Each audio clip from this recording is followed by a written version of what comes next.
Coordinadora de la Unidad de Enfermedades Metabólicas del Hospital Sant Joan de Déu de Barcelona e investigadora en el Instituto de Recherche Sant Joan de Déu, en el CIBERER y en Metaver. Y nos va a hablar de las novedades en tratamientos de enfermedades de los neurotransmisores. Y esto creo que nos interesa a todos.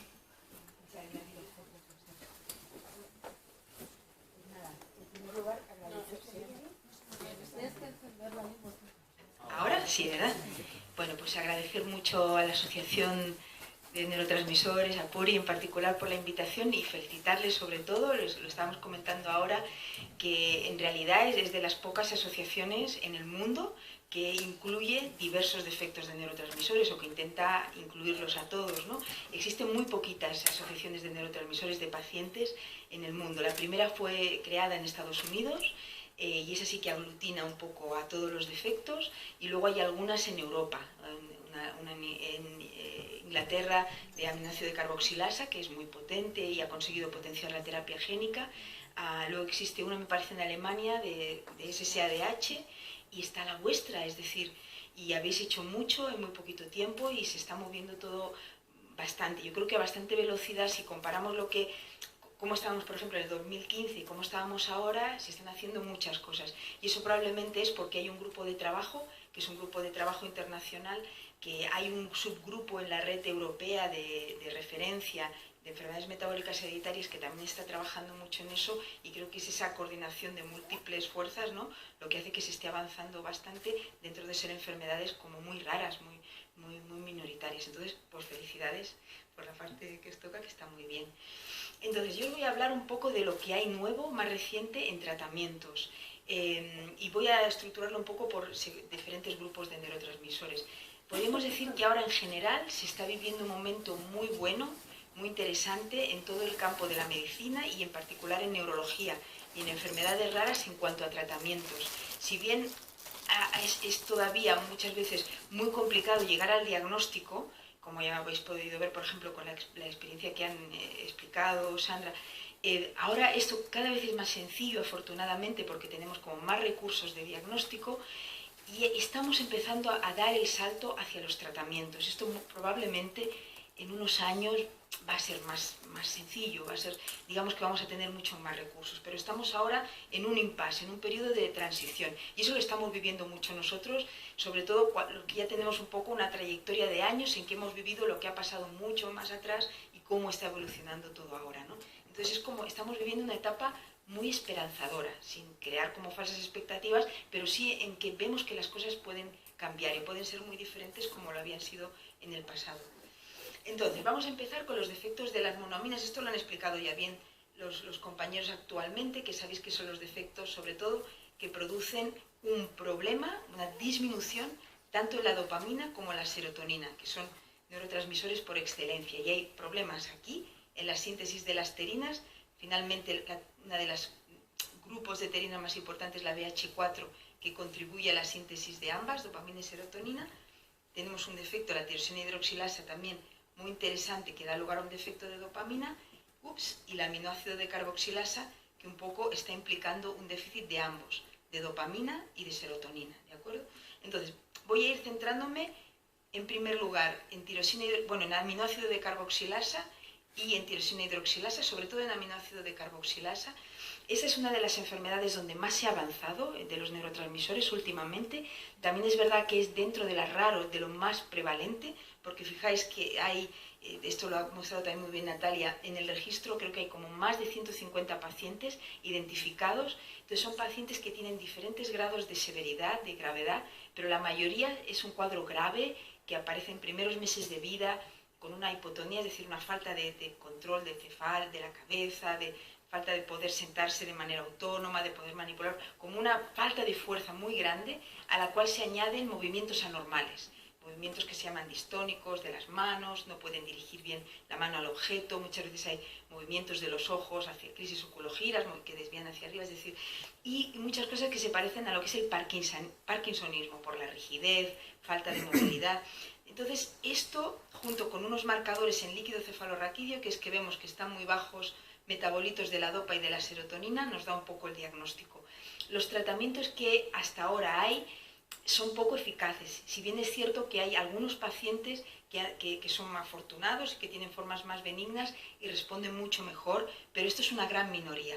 Entonces, esta enfermedad en concreto, la aminoácido de carboxilasa, a pesar de tener una serie de fármacos pues, que potencian la dopamina, la función de la dopamina, que a través de vitaminas también intenta potenciar enzimas, a pesar de tener todo eso, y que es lo que está recomendado en las guías que se han hecho hace poco, los pacientes progresan casi nada, hacen muy poquitos, digamos, mejoras. Entonces ahí ha habido la necesidad de hacer un cambio muy importante en cuanto al tratamiento. Lo recuerdo otra vez donde está el déficit, aquí, aminoácido de carboxilasa, y que está ocupando la dopa, tanto la producción de dopamina aquí, por lo cual si aquí hay un bloqueo, esto está bajo, la dopamina está baja, y si aquí hay otro bloqueo, la serotonina está baja. Son estos dos metabolitos fundamentalmente, aparte de otros marcadores. Entonces se ha hecho el salto a la terapia génica. Y podríamos decir que es la primera enfermedad de los neurotransmisores donde la terapia génica ya se está utilizando. Entonces, sabéis que la terapia génica consiste básicamente en introducir una copia del gen defectuoso en el organismo. Entonces, ahí hay diferentes tipos de estrategias para hacer la terapia génica. Puede ser lo que se llama ex vivo, es decir, podemos extraer células del paciente, como pudieran ser las células de la médula ósea. Esto se hace un trasplante de médula ósea del paciente en otras enfermedades. Esas células del paciente se manipulan, con lo cual se introduce el gen sano y luego se vuelven a introducir en el paciente. Eso sería lo que se llamaría una terapia ex vivo, es una de las maneras de hacer terapia génica. Existe una estrategia que sería in situ, que es la que se ha hecho en estos pacientes, ahora veremos, que es que se introduce el gen reparador en el órgano donde queremos que se mejore la función, en este caso en el cerebro, y luego hay otra estrategia en la cual podríamos inyectarlo a nivel, imaginaos que se puede poner por vena a lo mejor, o imaginaos que se pudiera incluso tomar por boca una terapia génica, no lo sé, a lo mejor en el futuro eso lo vemos. Entonces si se pone a nivel sistémico por vena, pues entonces haríamos un efecto en todo el organismo.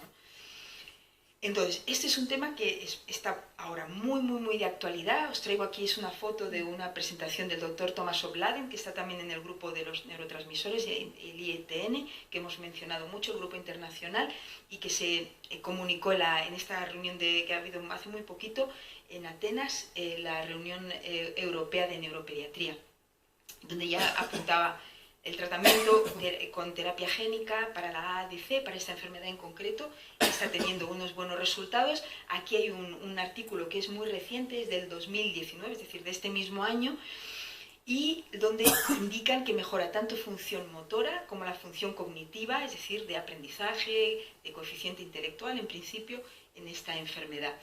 Entonces, hay dos estrategias, digamos que hay dos grupos que ahora mismo están haciendo esta terapia, o al menos hay uno que está introduciendo una forma nueva de introducir el gen. Entonces, en lo que empezó en primer lugar un grupo en Taiwán, porque en Taiwán hay como una mutación fundadora, como lo que ha presentado el doctor López Lasso para el SEGAWA. Allí hay muchos pacientes que están afectos, muchos comparativamente con lo raro que es esta enfermedad, que están afectos de este déficit de ADC. Entonces ahí empezaron a hacer la terapia génica y lo que hicieron allí inicialmente es inyectar aquí donde está la flecha, en esta estructura. Estos son los núcleos de la base, o unos de los núcleos de la base, se llama putamen, tiene este nombre. ¿Veis? Estas partes que están aquí, que son más oscuras, son los núcleos de la base. Entonces, esto es un cerebro que es como si ahora mismo, pues, a mí me cayera aquí una cortina así, pum, y me abriera el cerebro, ¿no? Y tendría una parte así que la abro y la muestro lo que se ve de frente, y aquí está la parte frontal, ¿de acuerdo? Y aquí estaría la parte occipital. Entonces, estas estructuras de aquí dentro, que es lo que veis aquí en un dibujo reflejado más oscuro, en realidad son acúmulos de cuerpos de neuronas. ¿Veis? Esto es una neurona. Entonces, la neurona, por un lado, tiene el cuerpo, que es este, el soma, que se llama, y luego la proyección, el axón, que va a comunicarse con otra neurona. Entonces, aquí, en los núcleos de la base, lo que hay son acúmulos, un montón de estos cuerpos de neuronas.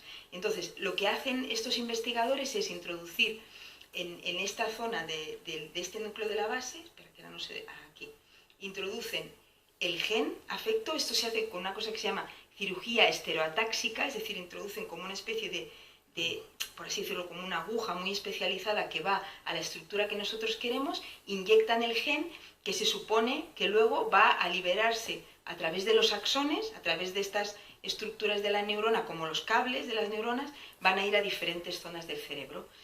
Entonces, aquí, esta es esta publicación tan reciente, en 6 pacientes que son muy pequeñitos, de 6 meses a 2 años y medio, con una afectación bastante importante porque muchos de ellos no aguantan bien la cabeza, tienen muchos movimientos involuntarios, tienen, en fin, toda una serie de problemas. Miden una serie de escalas, es decir, haciendo un puntaje, le dan una puntuación pues a la parte motora, una puntuación a la parte de aprendizajes, a la parte cognitiva, todo esto, y ven que si, por ejemplo, si esta es la base en la cual partían de unos niveles muy bajitos de esta puntuación, después de 2 años de que hayan recibido el tratamiento, realmente está mucho mejor. Y aquí nosotros hemos asistido a algunas charlas en las cuales muestran los vídeos de estos pacientes, y pacientes, por ejemplo, que no eran capaces pues, de mantenerse sentados, de manipular. Algunos de ellos incluso han comenzado a caminar, algunos de ellos han comenzado a comunicarse verbalmente con palabras, pueden manipular objetos, pueden ponerse a jugar tranquilos, es decir, hay un cambio importante. Luego también nosotros hemos tenido una experiencia, luego lo explicaremos. Entonces, es interesante que veis en la parte aquí que se ve en verde, básicamente es el marcador del enzima que le falta al paciente, el aminoácido de carboxilasa. Se supone que si se le introduce el gen correcto, este enzima se produce y vais viendo que a lo largo del tiempo la señal es cada vez más intensa. Eso quiere decir que ese enzima que faltaba ya está presente en el cerebro una vez que se ha introducido el gen. Esta es la terapia que han hecho el grupo de Taiwán. Actualmente hay un ensayo en marcha que está reclutando muchos pacientes. Ahora llevan casi por 3 pacientes al mes. Tuve la información hace muy poco, esto es muy impresionante. Está liderado por el doctor Bankiewicz, que tenía su grupo inicialmente en California, en San Francisco, la Universidad, la UCSF, pero que ahora está en otro lugar de Estados Unidos, y que a la par, él es de origen polaco, tiene un grupo también en Polonia, y los pacientes de Europa están siendo tratados en Polonia y los pacientes americanos están siendo tratados aquí, en San Francisco. Entonces, este ensayo de terapia génica está promovido por la Fundación Columbus, que es una fundación española en la cual hay empresarios, hay investigadores y que están realmente haciendo algo que es admirable, contribuyendo, ¿no?, con la financiación para este tipo de tratamientos. Y nosotros pues hemos tenido una experiencia en nuestro centro con una niña afectada de esta enfermedad que se trató en 14 de mayo de este año. Y una niña que en ese momento no era capaz ni de tener sostén cefálico, ni de hacer prácticamente, estaba con muy pocos movimientos espontáneos. Y actualmente la vimos esta semana, creo, el jueves. Es una niña que ya se mantiene muy bien erguida, el tronco está muy bien, que hace ya el gesto de manipular, ha empezado a decir palabras y repetir muchas palabras, ha pasado por una fase de muchos movimientos anómalos, pero ahora está mucho mejor.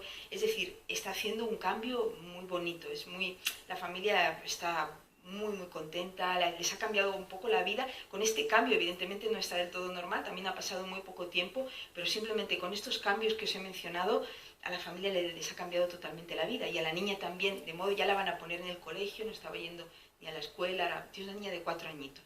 Y la estrategia que han utilizado aquí, el doctor Bankiewicz, es diferente. Si veis antes, como os he mostrado, la inyección la ponían aquí en estas estructuras de los núcleos de la base, que se llaman el putamen, y el doctor Bankiewicz lo ha puesto aquí, en la sustancia negra. La sustancia negra está aquí en el tronco del cerebro, del encéfalo, y es la zona donde normalmente están las neuronas que producen la dopamina.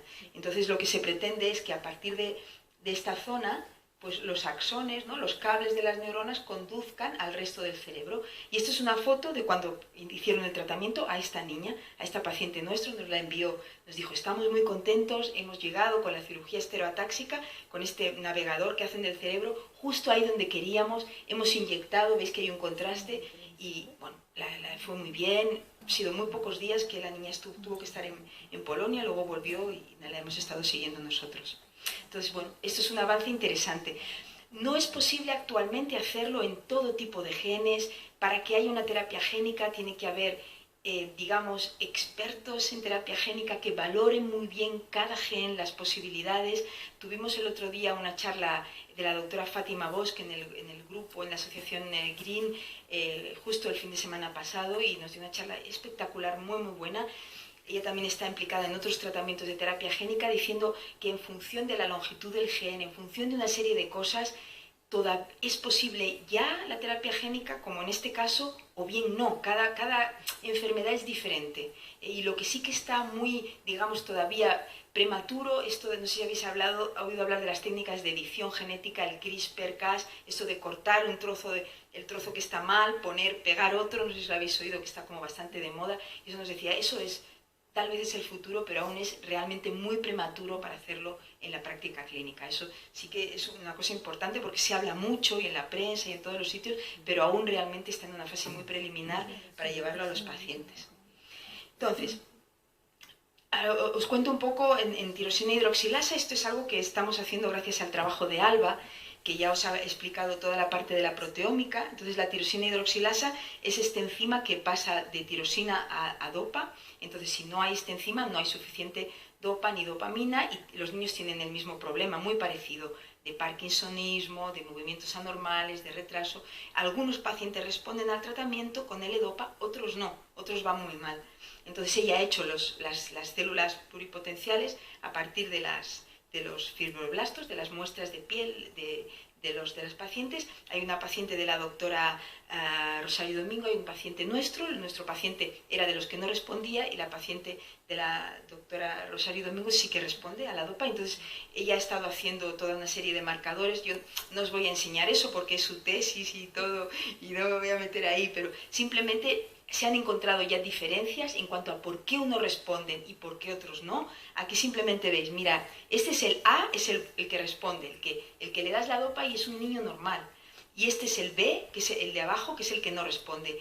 Y cuando ella ya ha transformado las células pluripotenciales, primero ha sacado muestras de la piel de los pacientes, los ha transformado a células pluripotenciales. Eso quiere decir que tienen la capacidad de transformarse en cualquier tejido del organismo, pero luego ella las ha dirigido hacia neuronas dopaminérgicas. Pues aquí, en las que la forma buena, ya veis que hay como más neuronas, tienen unas proyecciones más ricas, las dendritas, todas estas antenitas son más ricas, mientras que las que no responden pues son como más pobres, no tiene tanta, digamos, no son tan ricas, ¿no? Entonces, bueno, pero hay una serie más de marcadores que ya ha determinado.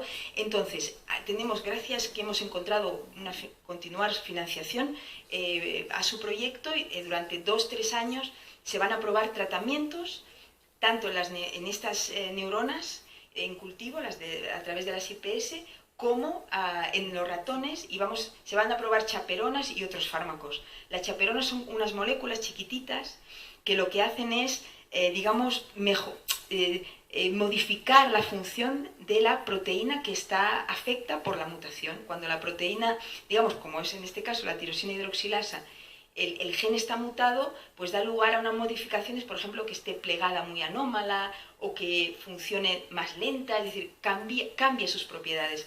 Y lo que hace las chaperonas, que son diferentes fármacos que son de peso molecular pequeño, muy chiquititos, lo que hace fundamentalmente es que cambia un poco, mejora esas propiedades y las transforma como en una proteína funcional que funciona cuando antes no funcionaba. Y es eso lo que ella va a probar en colaboración con otros investigadores en Noruega, la doctora Nora Martínez, en Suiza, el doctor Beat Toni. O sea, vamos a hacer un grupo ahí para intentar tratar esta enfermedad. Eso no hay un tratamiento nuevo, pero sí hay unas ideas muy buenas a partir de la investigación que ha hecho Alba. Entonces, a lo mejor en la próxima reunión lo podremos presentar. Eso, ojalá podamos presentar los resultados.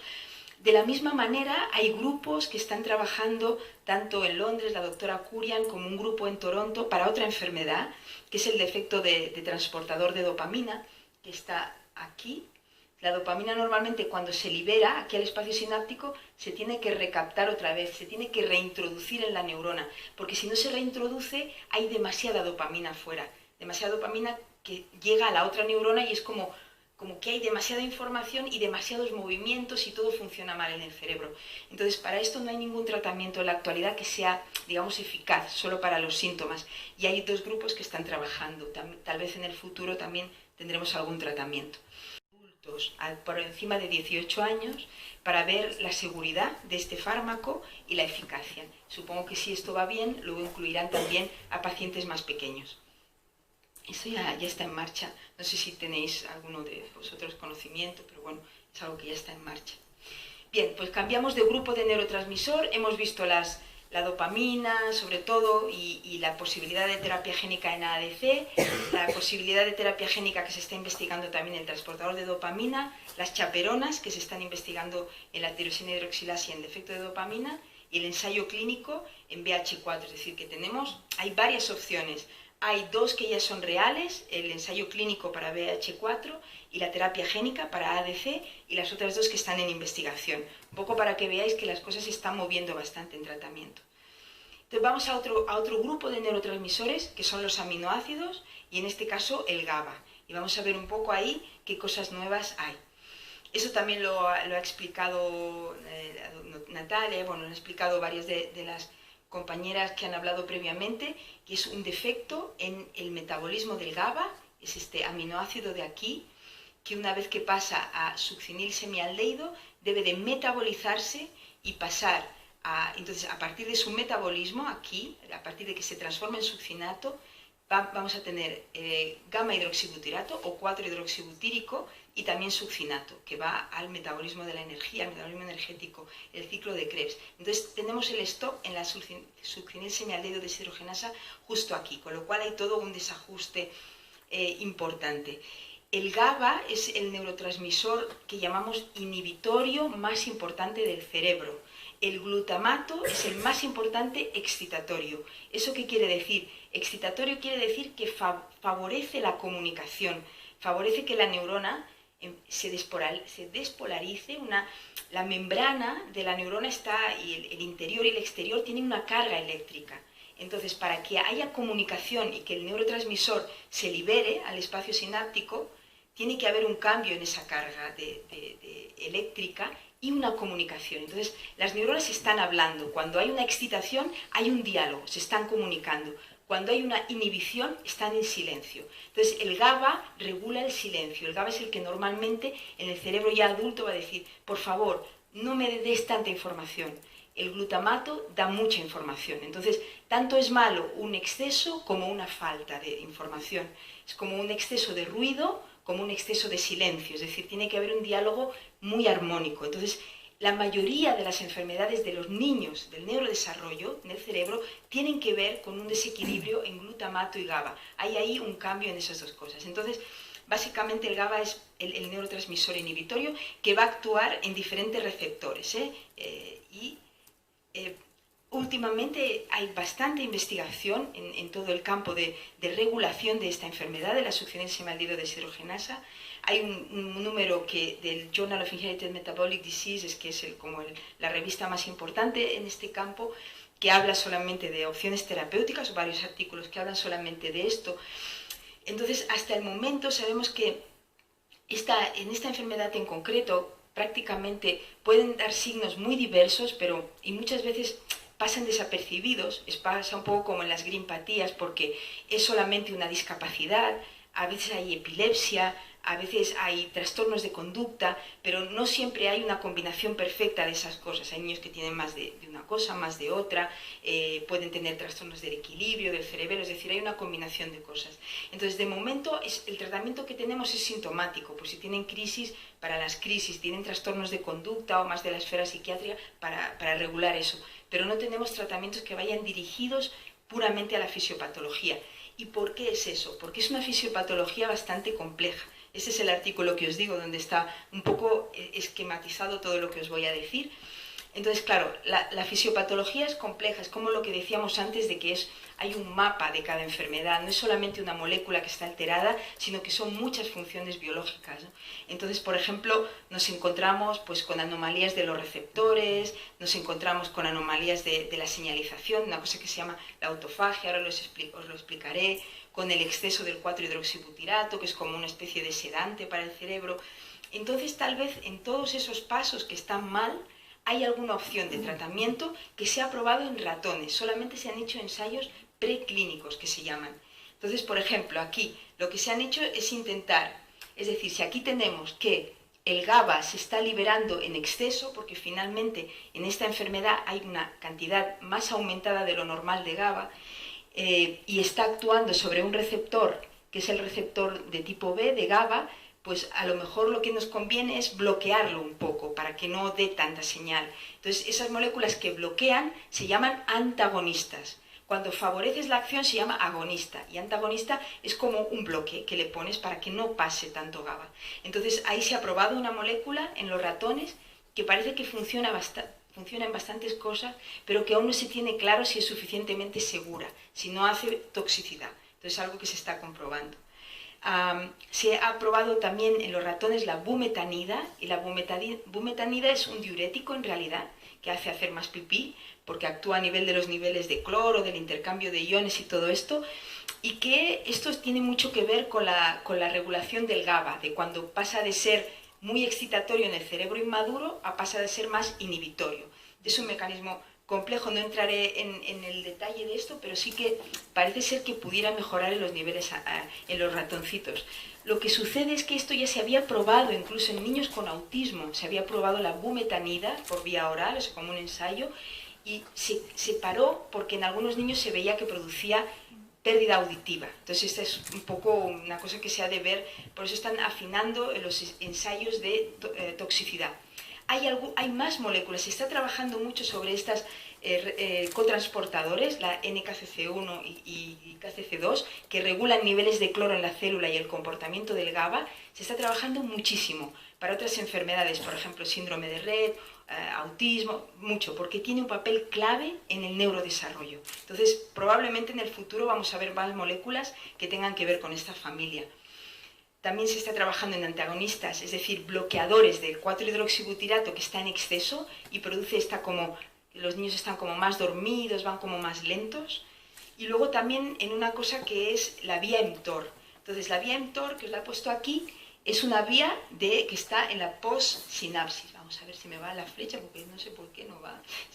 Ahí.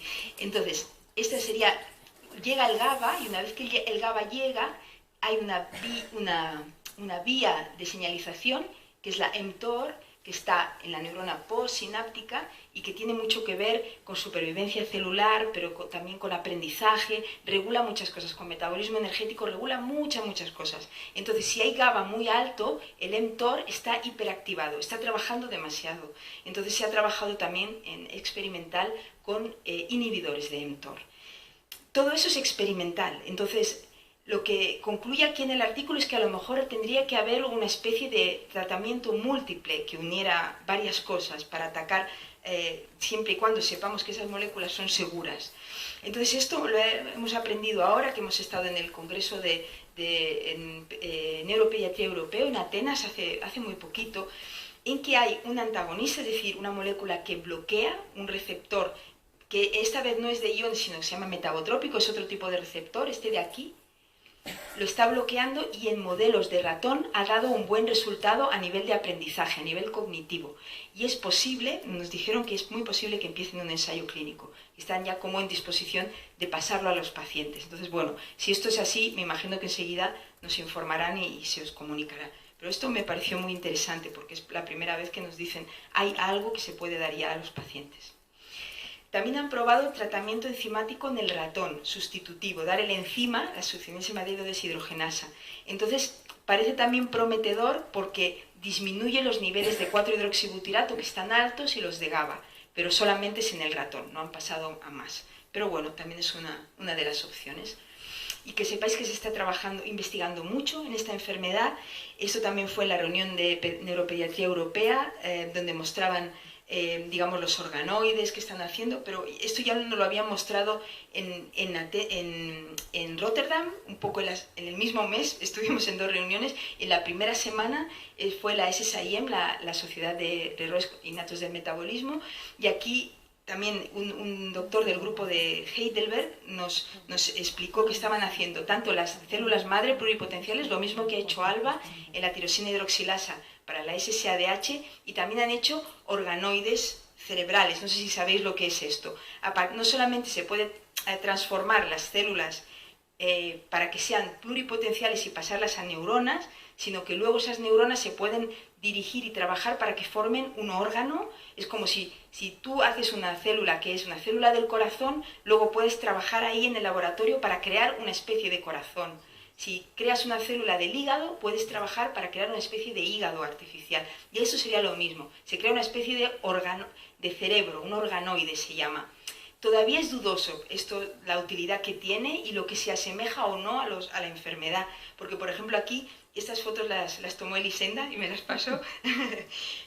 Aquí lo que encontraban, por ejemplo, es que había una depleción en estos organoides del cerebro que creaban artificialmente, que había como menos células progenitoras.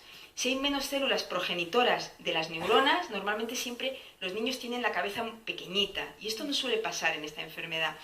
O, por ejemplo, también nos decían que las células de la glía, que son unas células muy importantes para alimentar a las neuronas y que tienen muchas funciones, estaban como había más numerosas, con más proliferaciones. Esto tampoco tenemos conciencia de que sucede en esta enfermedad, es decir, no sabemos hasta qué punto estos modelos reflejan de verdad lo que sucede en la enfermedad, pero al menos es un buen punto de partida y es decir, bueno, se están haciendo bastantes cosas.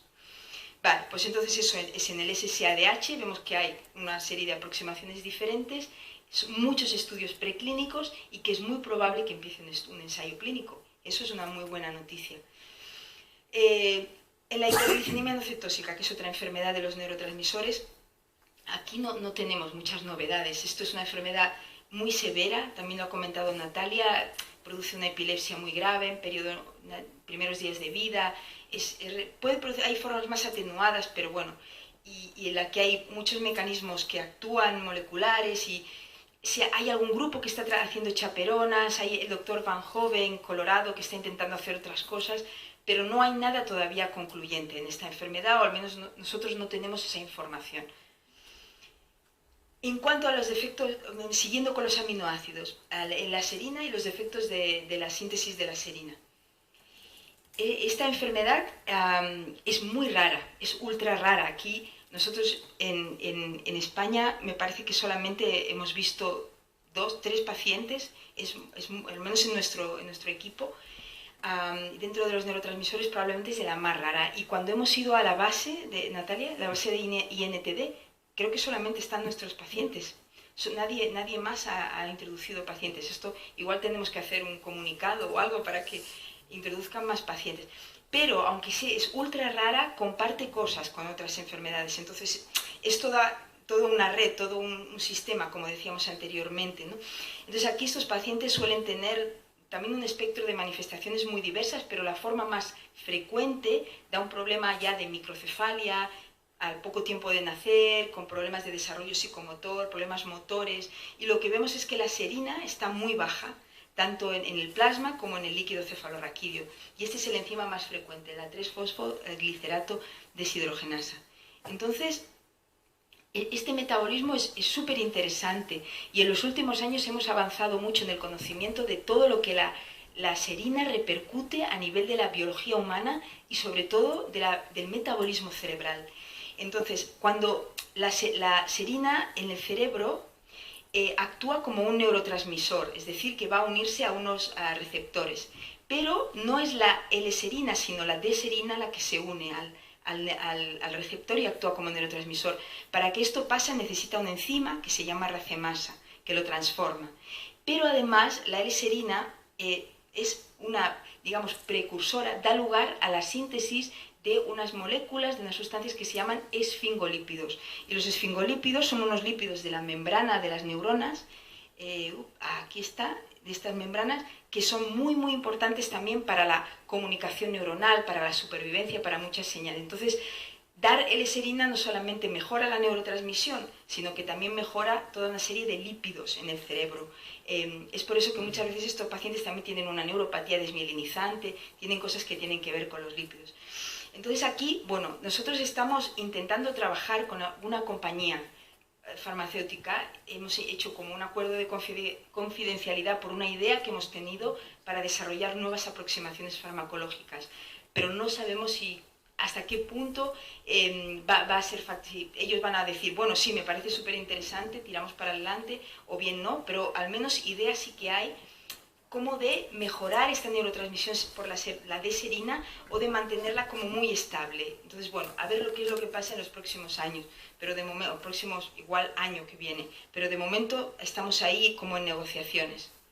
Y luego lo que os ha comentado dentro de los aminoácidos, hemos mencionado el GABA, glicina, serina y también está glutamato, que es, ya decíamos, el neurotransmisor excitatorio más importante y que da lugar a lo que se llaman las grimpatías, que son defectos de los receptores, es decir, si el glutamato se libera aquí en este espacio tan chiquitito que es la sinapsis, luego tienen que ir a unos receptores que son los NMDA y los AMPA, y el NMDA está marcado en negrita porque es donde más enfermedades se han descrito, tanto en GRIN 1, GRIN 2, en diferentes subunidades, mientras que en los AMPA hay, pero hay muy poquitos, pero también existen, es decir, también son defectos de los receptores glutamatérgicos y que dan todo este espectro de problemas que también ha comentado Natalia y Sandra, bueno, pues pueden dar, podríamos decir que son encefalopatías o encefalopatías del desarrollo, le podríamos denominar, con discapacidad, con problemas que parecen dentro del espectro del autismo, aunque luego no sean exactamente eso, sino parecidas,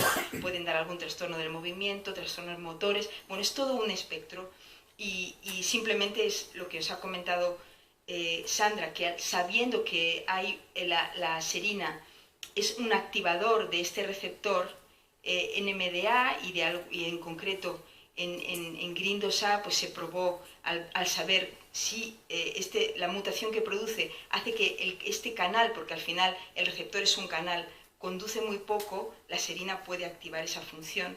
Y por eso ahora comenzaremos un ensayo con L-serina en estos pacientes que tienen una pérdida de función en este canal. Entonces, para activar con L-serina en particular su función. Esta diapositiva la presentó el doctor Xavi Altafaj en la reunión de la semana pasada, en el cual muestra un poco diferentes opciones que pueden haber, incluso no solo la L-serina, sino otros agonistas, es decir, otros potenciadores de este receptor, de este canal, también en función de las mutaciones donde estén localizadas, lo cual sería un poco la base de la terapia personalizada. Una cosa también muy interesante en esta patología en concreto es que lo que sabemos también en cuanto al metabolismo energético del cerebro es que si estos receptores funcionan mal, si funcionan a la baja, hay una serie de transportadores de glucosa y de monocarboxilados, de otras cosas de la energía, que también funcionan poco, con lo cual estamos viendo que estos pacientes pueden tener lo que se llama una neuroglicopenia, como una baja concentración de glucosa en el cerebro. Entonces, una de las opciones que podríamos hacer dentro del tratamiento, podrían haber otras, es la dieta cetogénica, porque ahí lo que está sustituyendo como fuente de energía principal, la glucosa es muy importante para que el cerebro funcione y es su principal fuente energética, pero lo sustituyes por cuerpos cetónicos que obtienes dando una dieta cetogénica. La dieta cetogénica es una dieta sobre todo rica en grasas y proteínas. Entonces, lo que no tomas casi nada son hidratos de carbono, carbohidratos. No tomas azúcares, pasta, arroz, tomas prácticamente nada. Entonces, das otro sustrato, otra, digamos, fuente energética. En vez de dar gasolina pues convencional, das diésel o das energía solar, es decir, sería dar otro sustrato energético al cerebro en lugar de la glucosa. Esto ya es un tratamiento para algunas enfermedades, para algunas epilepsias que no responden a fármacos, para el defecto de transportador de glucosa cerebral, una enfermedad que es eso en concreto. Y bueno, nosotros en particular en nuestra unidad estamos intentando utilizarla como una terapia neuroprotectora para una diversidad, para diversos tipos de enfermedades, de problemas del neurodesarrollo, porque pensamos que mejoras bastante el pronóstico y la evolución de los pacientes. Entonces, bueno, simplemente acabar con que el mundo de la neurotransmisión es muy, muy grande.